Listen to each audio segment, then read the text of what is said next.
Shalom, saya Kristia Sengkei, mahasiswa aktif Institut Agama Kristen Negeri Manado, Fakultas Teologi, Program Studi Teologi, kelas Sistematika B, Peminatan 1, Etika, semester 5.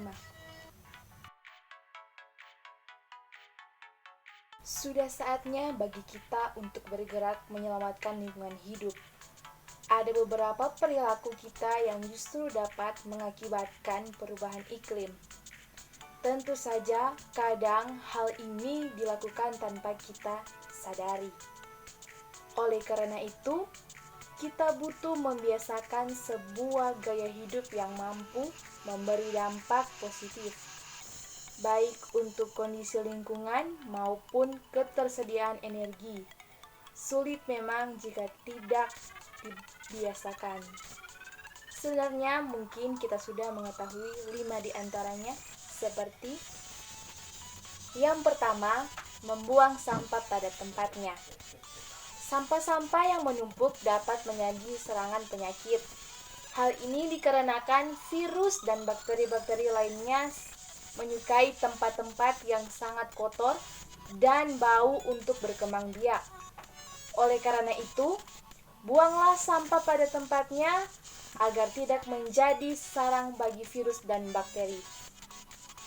Yang kedua, kurangi pemakaian plastik. Kurangi penggunaan plastik sekali pakai.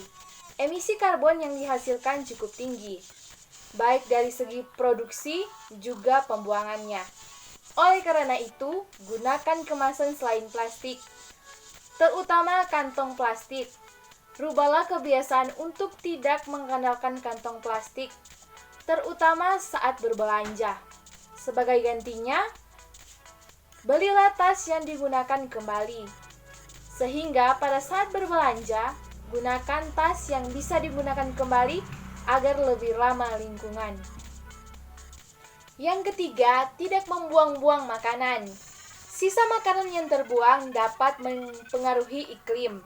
Sampah organik dari sisa makanan dapat menghasilkan gas metana, di mana salah satu penyebab dari pemanasan global. Cara menghindarinya tentu adalah dengan membuat pola makanan yang bijak.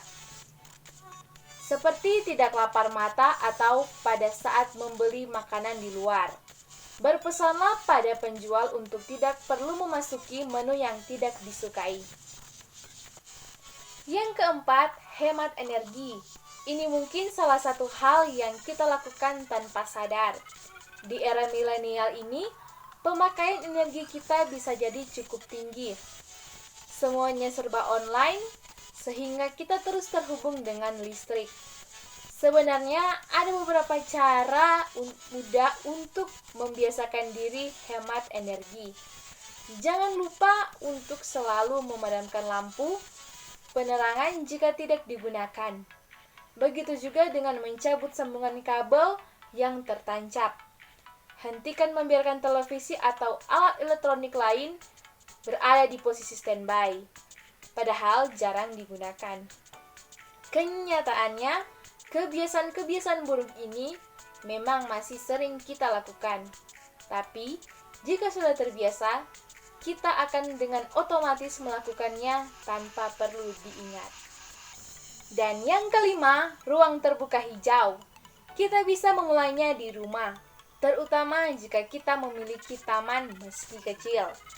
Perbanyak tumbuhan hijau pada ruang terbuka di tempat tinggal. Kita bisa memanfaatkan barang-barang bekas sebagai tempat pengembangannya.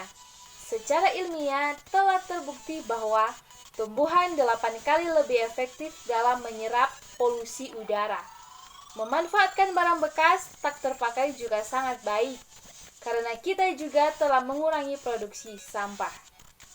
Jadikan gaya hidup ini sebagai kebiasaan baru untuk kita. Mungkin agak sulit, dan pastinya kadang kita lupa melakukannya.